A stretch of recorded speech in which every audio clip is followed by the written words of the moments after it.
बड़ी खबर आई है चीन को पछाड़ने की। जी हमारे आसपास के देशों में शतरंज की चालें चलकर भारत को घेरने में चीन लगा रहता है। उसमें एक बड़ी खबर हो गई नेपाल में। नेपाल की सबसे बड़ी नदी अरुण पर बिजली बनाने का लोअर अरुण प्रोजेक्ट बनाने का ठेका भारत सरकार की कंपनी को मिला है।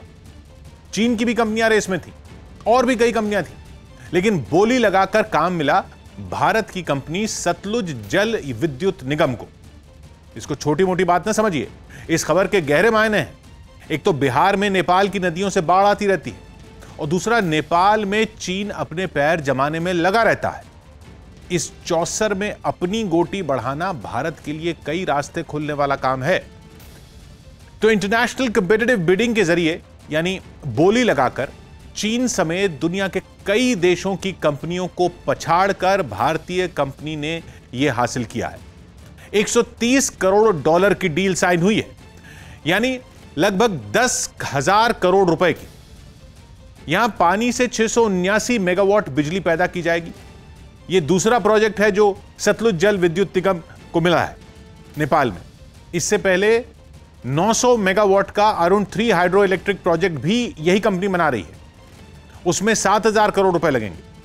अरुण 3 प्रोजेक्ट में 7,000 करोड़ रुपए और अब इस लोअर अरुण प्रोजेक्ट में 10,000 करोड़ रुपए। बात सिर्फ नदियों से बिजली पैदा करने की नहीं है, यह भारत का नेपाल में सबसे बड़ा निवेश है और नेपाल में भी इससे बड़ा इन्वेस्टमेंट और कोई नहीं हुआ अभी तक। और यह चीन की तरह नहीं है कि किसी देश में ऐसे निवेश करो कि उसको कर्ज देकर मोहताज बना दो, पाकिस्तान की तरह। नेपाल की नदियों पर भारत बिजली बनाएगा तो दोनों देशों का फायदा होगा। और सबसे बड़ी बात यह कि बिजली की रीजनल ग्रिड बनेगी दोनों देशों के बीच, यानी पूरा बिजली की लाइनों का जाल। लोअर अरुण प्रोजेक्ट नेपाल के सनखुवासबा और भोजपुर जिलों में फैला होगा और वहां 297 करोड़ यूनिट बिजली पैदा की जाएगी पानी से हर साल। 4 साल में प्रोजेक्ट बनकर तैयार हो जाएगा और भारतीय कंपनी को 25 साल के लिए BOOT आधार पर मिला है। बूट BOOT यानी बिल्ड ओन ऑपरेट ट्रांसफर, यानी बिल्ड मतलब बनाइए, ओन यानी मालिक भी कंपनी हुई 25 साल के लिए, ऑपरेट यानी 25 साल तक बिजली प्लांट को चलाएगी भी भारतीय कंपनी, और फिर ट्रांसफर यानी 25 साल बाद नेपाल को ट्रांसफर कर देगी।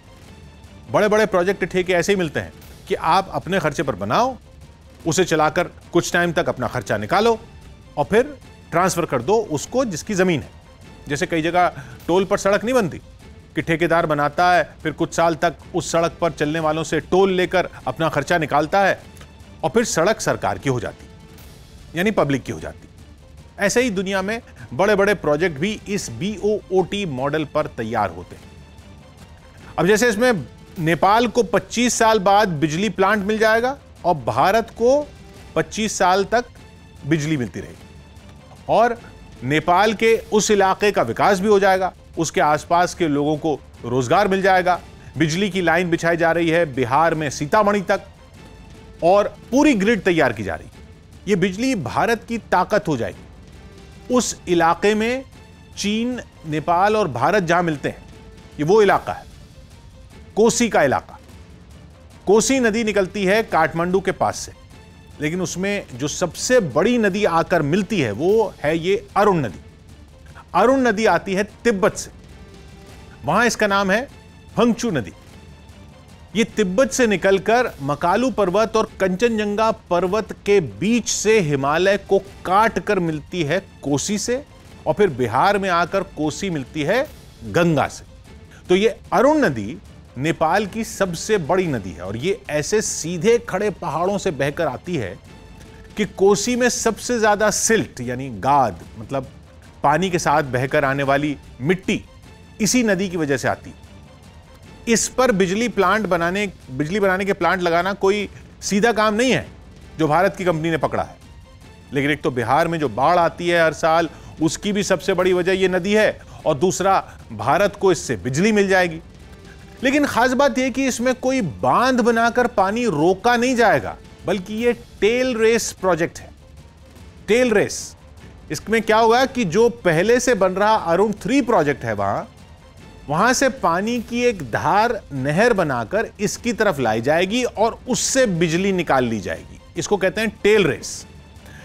चीन की चौसर पर भी इस तरह भारत ने अपनी गोटी चल दी है, क्योंकि चीन अगर यह प्लांट बनाता तो बिजली नेपाल को दे सकता था, लेकिन वहां से लाइन खींचकर चीन ले जाना मुमकिन नहीं।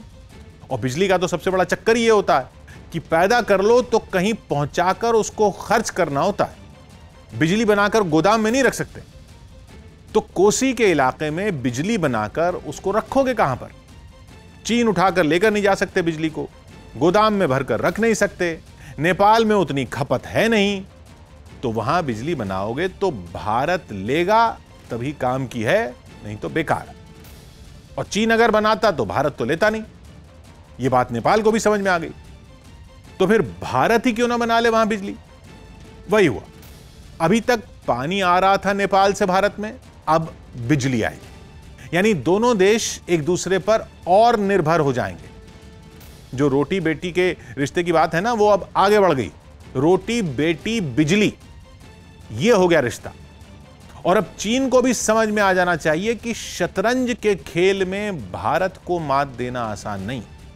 शतरंज तो भारत ने ही दुनिया को सिखाई।